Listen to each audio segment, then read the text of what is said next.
Assalamualaikum warahmatullahi wabarakatuh. Bismillah, alhamdulillah, assalatu wassalamu ala rasulillah Sayyidina wa maulana Muhammad ibn Abdillah la nabiyya ba'dah wa ala alihi wa man tabi'ah minat dunya ilal qiyamah la haula wa la quwata illa billah amma ba'du. Lillahi ta'ala al-fatihah. A'udzu billahi minasyaitonir rajim. Bismillahirrahmanirrahim. Alhamdulillahi rabbil alamin. Ar-Rahmanir Rahim. Maliki yaumiddin. Iyyaka na'budu wa iyyaka nasta'in. Ihdinas siratal mustaqim. Siratal ladzina an'amta 'alaihim ghairil maghdubi 'alaihim waladdallin. Amin. Hadirin ma'asyiral muslimin hafizakumullah. Malam ini akan kami bacakan penjelasan tentang dalil-dalil naqli tentang keesaan Allah. Dalam memahami tauhid, dalam akidah Ahlussunnah wal Jamaah, itu menggunakan dua jenis dalil. Dalil yang pertama disebut dengan istilah dalil akli. Dalil akli itu adalah dalil yang didapatkan dari hasil kerja akal sehat. Di dalil akli. Yang kedua yaitu dalil nakli. Dalil yang diambil dari Al-Quran ataupun hadis. Nah, dalam memahami keesaan Allah, itu kita harus menggunakan dua dalil ini. Ini pertama dalil akal, yang kedua dalil Al-Quran dan hadis. Contohnya begini, ketika kita meyakini bahwa Allah itu esa, Allah itu tunggal, tiada sekutu baginya, itu secara akal cara menjelaskannya adalah bahwa seandainya Allah itu tidak esa, maka berarti Allah itu lebih dari satu. Bisa jadi dua atau bahkan lebih. Kemudian, bukti kalau Allah itu esa adalah teraturnya alam semesta ini. Karena seandainya alam semesta ini yang ngatur lebih dari satu orang, niscaya akan terjadi banyak kekacauan. Sementara kenyataannya selama ini alam itu berjalan secara teratur. Nah, ini menunjukkan bahwa yang ngatur itu cuma satu. Seandainya yang ngatur dua, ya, seandainya kata-kata yang jatuh sesudah seandainya itu berarti tidak terjadi. Seandainya yang ngatur itu dua, niscaya akan ada dua kemungkinan. Pertama, namanya dua penguasa itu terkadang rukun, terkadang akur. Sehingga bisa jadi karena akur atau rukun mereka bagi kekuasaan. Tuhan yang satu berkuasa di siang hari, Tuhan yang satu berkuasa di malam hari. Kalau ini yang terjadi, maka secara akal kedua-duanya bukanlah Tuhan. Kenapa? Karena kedua-duanya memiliki kelemahan. Keduanya memiliki kekurangan. Kenapa? Yang satu hanya bisa berkuasa di malam hari, yang satu hanya bisa berkuasa di siang hari. Maka kedua-duanya bukan Tuhan. Itu seandainya mereka akur. Apalagi jika penguasa ini ternyata tidak akur, berebut, saling mengalahkan, maka akan kacaulah dunia ini. Yang satu pengen hujan, yang satu enggak. Yang satu pengen sembuh, yang satu pengen tidak. Gegeran terus Tuhannya itu. Itu seandainya lebih dari satu. Nah, penjelasan semacam ini itu namanya dalil akli. Ya, penjelasan yang didasarkan pada hasil kerja akal sehat. Nah, yang demikian ini tidak cukup. Harus didukung dengan dalil nakli, yaitu dalil dari Al-Quran maupun hadis. Nah, keduanya itu punya hubungan yang erat antara dalil akli dan dalil nakli. Itu ada seorang ulama yang mengumpamakan seperti begini. Dalil akli itu seperti halnya kedua mata kita. Sementara dalil nakli itu bagaikan matahari. Ketika kedua-duanya berfungsi, maka akan tampak jelas terang benderang. Misalnya, matanya melek, bisa ngelihat, kemudian matahari juga bersinar, maka semuanya akan tampak jelas. Kalau hanya salah satunya, itu tidak akan sempurna. Misalnya, orang itu sebenarnya matanya normal, bisa ngelihat, tapi sedang gelap gulita, karena matahari tidak bersinar. Dia akan kebingungan. Kalau hanya mengandalkan mata kepala, dia akan kebingungan. Kenapa? Matahari sedang tidak bersinar sehingga dunia tampak gelap. Nah, atau sebaliknya, mataharinya bersinar terang, tapi sayang orangnya buta. Itu juga tidak bisa maksimal. Maka dalam kajian ilmu tauhid akidah Ahlussunnah wal Jamaah, selalu kita dikenalkan dengan dua jenis dalil, yaitu dalil akli dan dalil nakli. Perpaduan antara dalil akal dengan dalil yang diambil dari Al-Quran dan hadis. Secara umum, contoh dalil yang diambil dari Al-Quran adalah yang kita pasti hafal, yaitu Qul huwallahu ahad. Katakanlah, dia Allah itu Esa. Di ayat yang lain, kalimatnya wa ilahukum ilahu wahid. Dan Tuhan kalian adalah Tuhan yang Esa. Di sini ada kalimat yang beda, tapi dalam bahasa Indonesia dimaknai sama. Apa itu? Yang satu ahad, yang satu wahid. Ya, itu kalau diterjemahnya sama-sama artinya satu. Padahal kalau kita berguru pada ulama, akan dijelaskan bahwa ternyata maknanya beda antara ahad dan wahid itu. Ya, walaupun sama-sama satu. Ahad itu satu dalam zatnya, ya, satu dalam zatnya.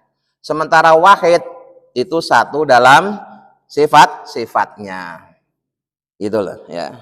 Jadi perlunya kita ngaji pakai sanad ulama itu supaya bisa membedakan kalimat demi kalimat. Jadi dalam Al-Quran itu memang banyak kalimat yang kalau diterjemahkan dalam bahasa Indonesia sama, tapi sesungguhnya beda. Seperti yang sering saya contohkan, wa'fu anna waghfir lana. Ya, maafkan kami dan ampuni kami. Itu apa bedanya maaf dengan ampunan itu? Kalau kita tidak berguru pada ulama, nggak bakalan tahu. Pokoknya ada kalimat wa'fu anna waghfir lana yang artinya ampuni kami, maafkan kami, ampuni kami. Ternyata beda, Pak. Kalimat wa'fu itu terkait dengan dosa-dosa kecil. Maknanya wa'fu itu dihapus. Untuk hal-hal yang kecil itu bisa hilang karena dihapus. Itu wa'fu anna. Sementara waghfir lana itu untuk dosa-dosa besar. Dosa-dosa besar itu kalau dihapus tidak bisa hilang. Bisanya hilang bagaimana? Ditutupi. Ya, ditutupi. Maka waghfir lana itu makna aslinya adalah dan tutupilah kami, tutupilah kesalahan kami. Kesalahan kami karena besar tidak bisa dihapus, maka supaya tidak tampak itu ditutup. Artinya kasusnya sudah ditutup, tidak diperkarakan lagi, sehingga dimaknai diampuni. Nah, di bedanya ahad dan wahid begitu ya. Jadi yang satu bermakna Esa dalam zatnya, yang ke satu bermakna Esa dalam sifatnya. Yang kemudian antara zat dan sifat itu tidak bisa dipisah. Karena sifat itu keadaan yang nempel pada zat. Jadi tidak ada sifat yang berdiri sendiri, tidak ada. Sifat itu pasti nempelnya pada zat. Kemudian di ayat lain yang juga sering kita dengar dan pasti sudah hafal tentang bahwa Allah itu berbeda dengan ciptaannya adalah laisa kamislihi sayun. Tiada sesuatu yang menyerupai Allah dalam segala hal. Walaupun kadang-kadang penyebutannya sama, tapi hakikatnya tetap beda. Di ayat yang lain, walam yakul lahu kufuwan ahad, dan tidak ada seorang pun yang sepadan dengan Allah. Sesuatu tidak ada yang menyerupai Allah, seseorang juga tidak ada yang sepadan dengan Allah. Itu menunjukkan keesaan Allah. Nah, kemudian wa'lam ketahuilah anal haqqo, sesungguhnya Allah Subhanahu wa taala nadaba telah mengajak ibadahu pada hamba-hambanya, mengajak ila ma'rifati dzatihi, untuk mengenal zatnya Allah. Di Allah itu mengajak kita umatnya untuk mengenal zatnya Allah. Wa darajahum, dan Allah menjalankan hambanya ilaiha pada ma'rifatillah. Jadi yang menjadikan seorang hamba kenal dengan Allah itu ya karena Allah yang memperkenalkan dirinya pada si hamba tadi, bukan hasil usahanya si hamba itu sendiri. Jadi kalau seseorang itu kenal Allah, karena Allah yang memperkenalkan dirinya pada orang tadi. Syai'an fa syai'an, yang cara Allah memperkenalkannya itu setahap demi setahap, ya. Jadi cara Allah memperkenalkan dirinya pada hambanya itu setahap demi setahap. Faminhum man qasara, maka sebagian dari orang, dari hamba Allah itu ada yang hanya berhenti pada satu tahap, ya, berhenti pada satu tahap, padahal belum nyampe, ya, tapi sudah berhenti karena memang keterbatasan ilmunya hanya sampai di situ, ya. Wa minhum man wasala, tapi ada juga sebagian hamba Allah itu yang kenal Allah sampai nyambung dengan Allah, sampai wusul dengan Allah, sampai terhubung dengan Allah, sampai hatinya selalu connect dengan Allah, tidak pernah terputus. Ada juga yang seperti itu. Ada juga yang kadang putus, kadang nyambung. Model-model kita ini, hubungan kita dengan Allah putus, nyambung. Tapi kalau para rasul, para nabi, para wali itu hubungan hatinya dengan Allah selalu nyambung, nggak pernah putus.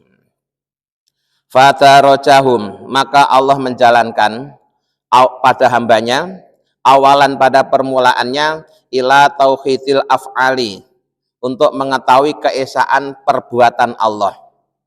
Jadi tahapan pertama yang Allah pakai untuk memperkenalkan dirinya kepada hambanya adalah si hamba itu dikenalkan dengan keesaan perbuatan Allah. Wa annahu, dan sesungguhnya la fa'ila, tidak ada yang bisa berbuat siwahu selain Allah. Hakikatnya, ya, yang menciptakan perbuatan itu hanya Allah. Selain Allah itu hanya sekedar menggunakan, ya. Tapi yang menciptakan adalah Allah. Jadi yang menciptakan perbuatan itu Allah. Sementara manusia dan makhluk-makhluk yang lain itu hanya sekedar menggunakan. Nah, terkait dengan masalah ini, itu ada cerita seorang ulama besar, ahli tafsir. Tapi pada mulanya ulama ini lebih cenderung ke pemahaman qadariyah. Pemahaman qadariyah itu artinya seseorang yang mempercayai bahwa manusia itu mampu menciptakan perbuatannya sendiri. Kebalikannya Jabariyah.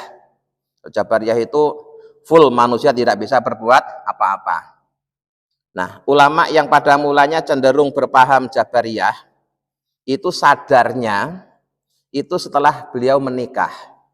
Ya, di ceritanya beliau itu menikah dengan putri seorang kiai, ya. Kemudian layaknya suami istri yang sah, setelah melakukan hubungan suami istri itu, istrinya itu minta diulang lagi, ya. Habis melakukannya itu istrinya minta diulang lagi. Akhirnya dia bilang bahwa dia tidak sanggup. Kenapa kok tidak sanggup? Katanya orang itu bisa menciptakan perbuatannya sendiri. Kenapa kok tidak sanggup? Oh iya ya, dia baru sadar bahwa ternyata memang benar bahwa manusia itu tidak bisa menciptakan perbuatannya sendiri.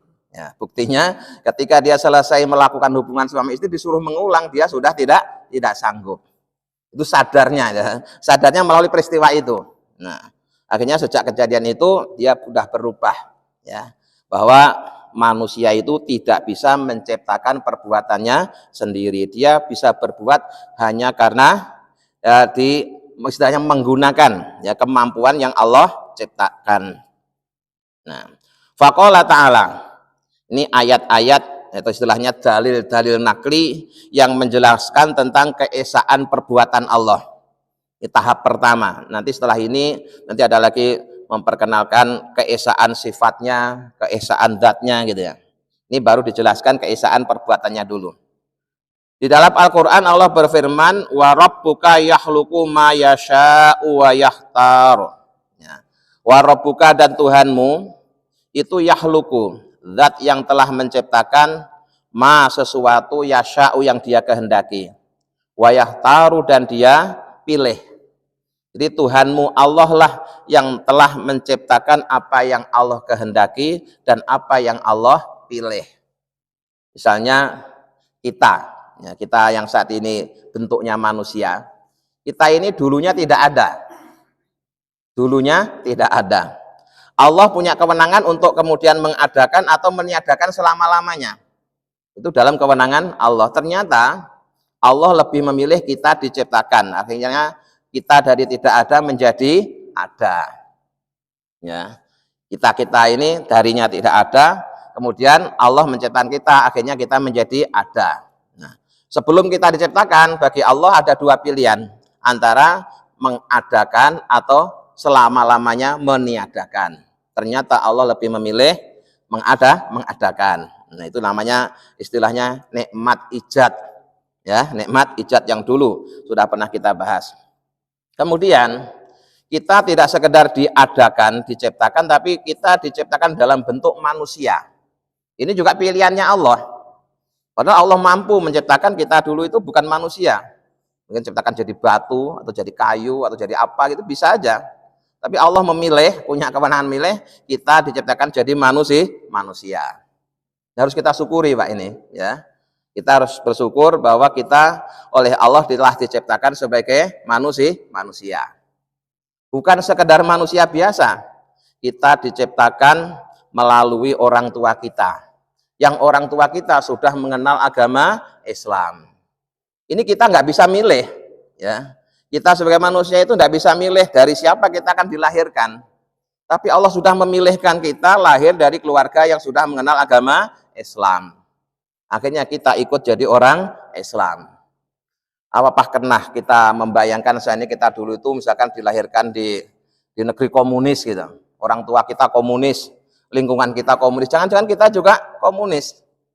Nah, maka harus bersyukur.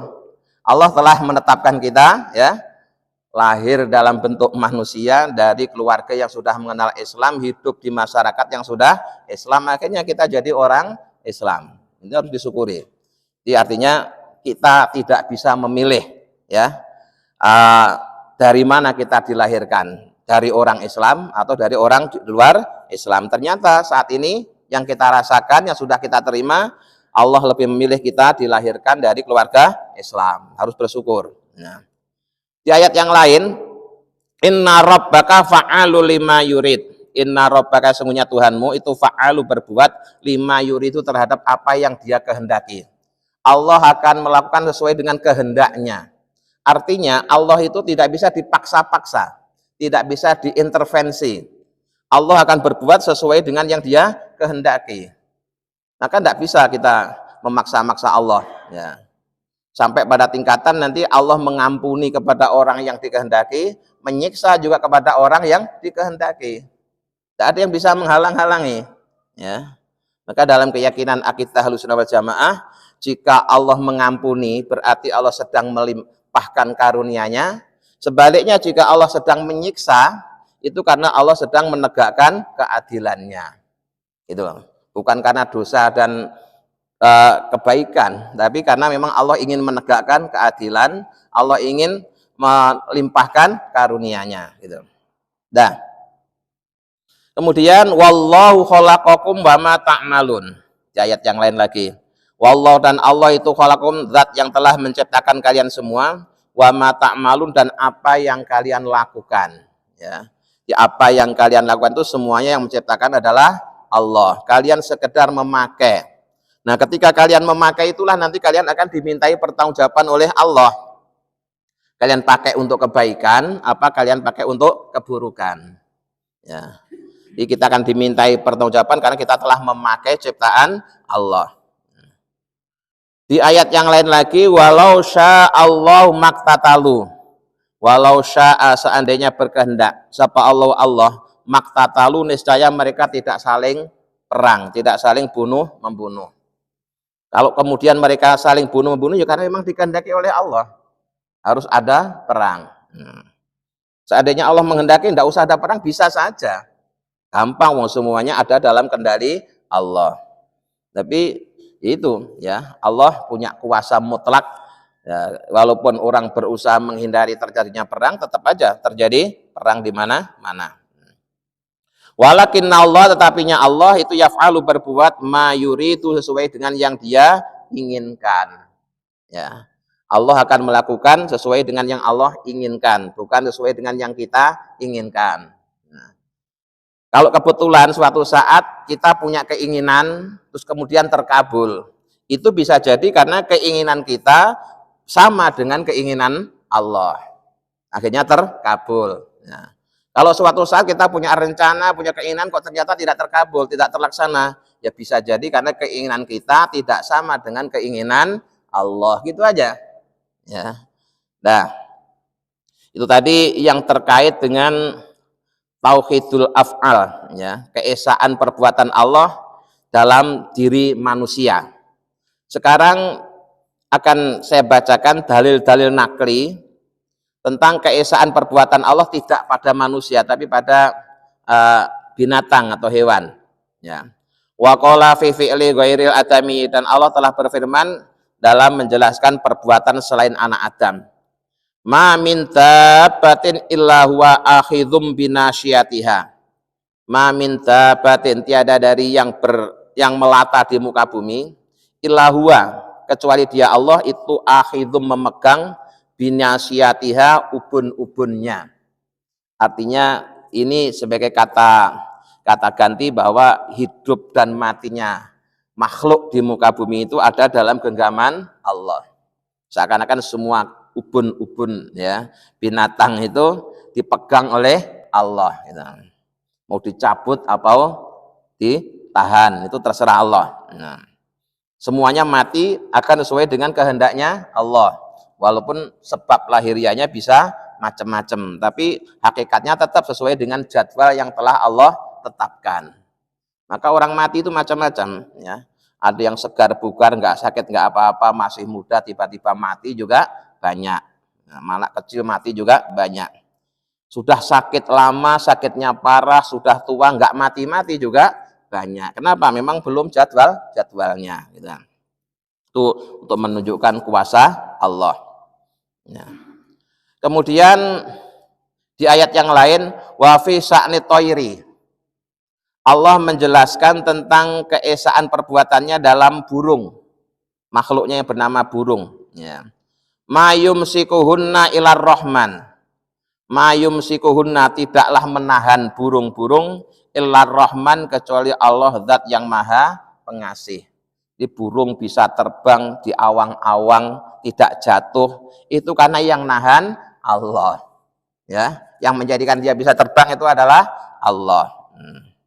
Kemudian burung ini dipelajari oleh manusia, sehingga manusia dengan akalnya dia bisa menangkap ilmu yang diberikan juga oleh Allah, akhirnya bisa menciptakan kendaraan yang mirip dengan burung, bahkan lebih canggih.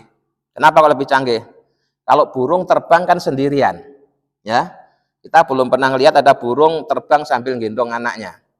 Anaknya juga disuruh terbang sendiri. Tapi manusia dengan pesawat yang diciptakannya, yang dibuat dengan ilmu yang Allah berikan kepada manusia, ya terbang bisa ngajak teman-temannya. Ya sekali terbang ngajak 400 orang. Nah, ini luar biasa. Itu semuanya juga yang memberikan ilmunya adalah Allah. Wa qala ta'ala, dan Allah Ta'ala juga telah berfirman di ayat yang lain lagi, wa ma min dabbatin fil ardi wala ta'irin yatiru bi janahihi illa umamun amsalukum. Wa ma min dabbatin, dan tidaklah dari makhluk Allah yang melata fil ardi di bumi, wala ta'irin, dan tidaklah seekor burung yatiru yang terbang bi janahihi dengan kedua sayapnya, illa umamun, kecuali mereka itu semuanya juga umatnya Allah. Amsalukum, sama seperti kalian. Jadi kita dengan burung, kita dengan hewan itu sama-sama makhluknya Allah. Ya, sama-sama makhluknya Allah. Maka dalam Islam ada adab terhadap sesama ciptaan Allah. Kenapa? Karena status kita di hadapan Allah sama-sama ciptaannya. Ketika kita menganiaya seekor burung, kita akan bertanggung jawab kepada Allah. Ya, karena burung itu yang nyiptain juga Allah. Jangan dilihat burungnya. Burung itu yang nyiptain juga Allah. Jangan dianiaya. Nah, salah satu bentuk penganiayaan yang tidak disadari adalah apa? Manusia suka memelihara burung hanya satu jenis. Yang dipiara hanya yang jantan saja.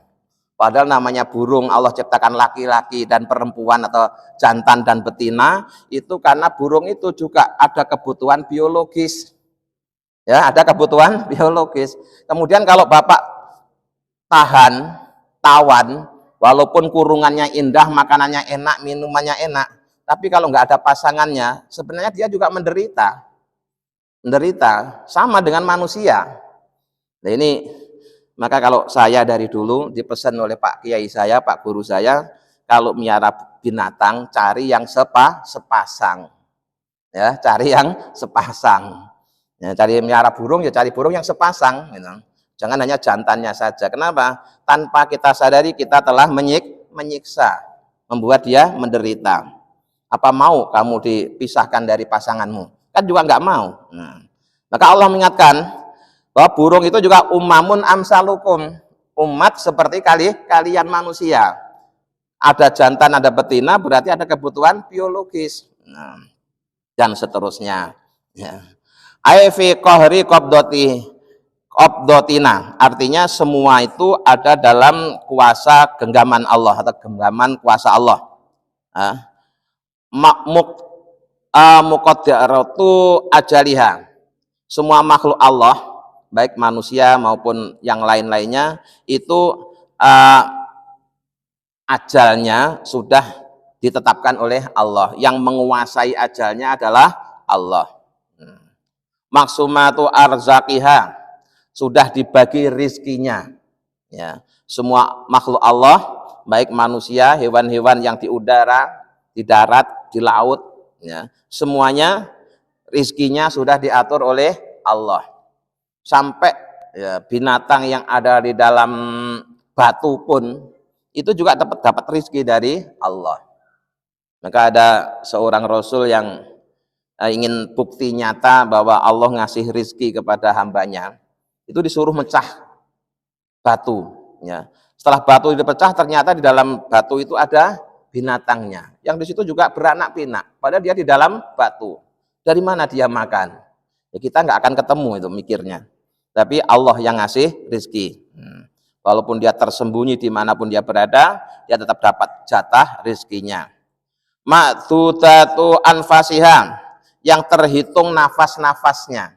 Artinya jatahnya bernafas itu juga sudah dibatasi oleh Allah. Ya, bagi kita yang saat ini masih bisa bernafas, ini suatu saat akan menghembuskan nafas terakhir. Ya, nggak tahu kita jatahnya dikasih berapa. Yang jelas nafas kita ini akan berakhir. Maka supaya tidak sia-sia, pesan saya berulang-ulang ya, setiap tarikan nafas sertai zikrullah. Supaya nanti pas nafas terakhir dilepas dengan zikrullah. Itu menjadi salah satu tanda husnul khotimah. Di ibadah yang bisa dibarengkan dengan tarikan nafas, dengan detak jantung, itu adalah ibadah mengingat dan menyebut Allah. Nah, kemudian mahfudhatu ajsamiha, terpelihara jasadnya. Walaupun dia di mana saja, Allah mampu untuk menjaganya. Ya, tidak hanya manusia, binatang-binatang kecil yang tidak bisa kita lihat, itu semuanya yang jaga fisiknya itu juga Allah. Ya, jadi kalau kita mau merenung hal-hal yang seperti ini, kita akan semakin yakin betapa Allah itu maha kuasa. Ya, di sekian banyak makhluknya tidak ada yang sia-sia. Semuanya dijaga oleh Allah. Ya, dia akan mati sesuai dengan jadwalnya, akan hidup sesuai dengan jatahnya. Kemudian maklumatu amakiniha, mereka juga diketahui tempatnya. Ya. Kenapa? Karena yang menempatkan Allah, yang menciptakan Allah, sehingga dimanapun dia berada Allah tetap tahu. Walaupun sudah ditutupi tetap tahu. Ya. Kayak Bapak bikin bangunan, ya, karena Bapak yang bikin, Bapak tahu bahwa dalam bangunan ini ada besinya, ya, ada cornya, ada apanya, Bapak tahu semua, walaupun tidak ngelihat. Kenapa? Bapak yang bikin. Nah, alam semesta ini yang bikin adalah Allah. Maka dimanapun dia berada, Allah tetap tahu, ya, tetap tahu. Dhahirata asbahiha, yang tampak lahiriahnya, terus batinata anwariha, yang tersembunyi cahayanya. Itu semuanya adalah bukti keesaan Allah dalam perbuatannya. Nah, berikutnya saya tambahkan sedikit, yaitu dalil-dalil nakli yang menjelaskan tentang keesaan Allah dalam sifatnya. Ya, keesaan Allah dalam sifatnya. Wa qala fi tauhidi sifat, dan Allah telah berfirman menjelaskan tentang keesaan sifatnya. Wa annahu, dan bahwasanya la sami'a, tidak ada yang bisa mendengar, wala basiro, dan tidak ada yang bisa melihat, wala qadiro, dan tidak ada yang kuasa, wala mutakallima, dan tidak ada orang yang bisa bicara, illallah, kecuali Allah. Ya, yang mendengar, yang melihat, yang kuasa, yang berfirman, yang bicara, itu semuanya adalah Allah. Tanpa dikehendaki Allah tidak bakalan bisa. Walaupun kita punya telinga, tapi kalau Allah tidak menghendaki kita mendengar, juga nggak bisa mendengar. Walaupun Allah ngasih kita mata, tapi kalau Allah tidak menghendaki kita bisa melihat, juga nggak bakalan bisa melihat. Walaupun kita punya mulut, punya lidah lengkap, Allah tidak menghendaki kita bisa bicara, juga tidak bakalan bisa bicara. Nyatanya apa? Ada orang tuli, ada orang bisu, ya, ada orang yang buta. Innahu, sesungguhnya Allah was-sami'ul basir, dialah zat yang maha mendengar lagi maha melihat. Yang kemarin sudah berulang-ulang kami sampaikan bahwa walaupun penyebutan kalimatnya sama, tapi hakikat prosesnya mendengar dan prosesnya melihat itu beda. Aiduna ghairihi, artinya yang melihat dan mendengar itu bukan selain Allah. Ya. Fala sami'a, maka tidak ada yang mendengar, wala basiro, dan tidak ada yang melihat, illa bihi, kecuali dengan pertolongan Allah Subhanahu wa ta'ala. Wa qala ta'ala, dan Allah telah berfirman, innahu wal hakimul alim. Innahu, sungguhnya Allah, wa dia Allah itu al-hakimu, zat yang bijaksana, al-alimu, yang mengetahui. Wa qala ta'ala, dan Allah juga berfirman, wa ma tasya'una illa ayyasha Allah. Ya. Wa ma tasya'una, dan tidaklah kalian menghendaki, illa ayyasha Allah, kecuali jika Allah menghendaki. Ya.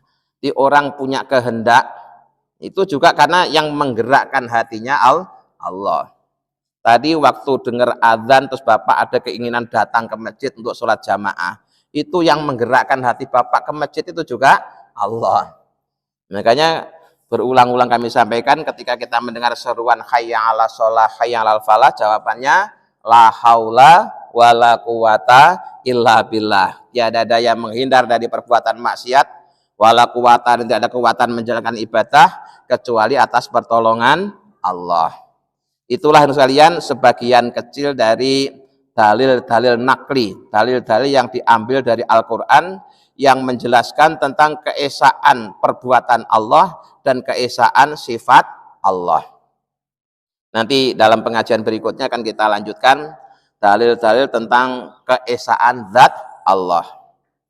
Jadi mudah-mudahan ya kita bisa memahaminya sehingga keyakinan kita kepada Allah itu akan semakin kuat.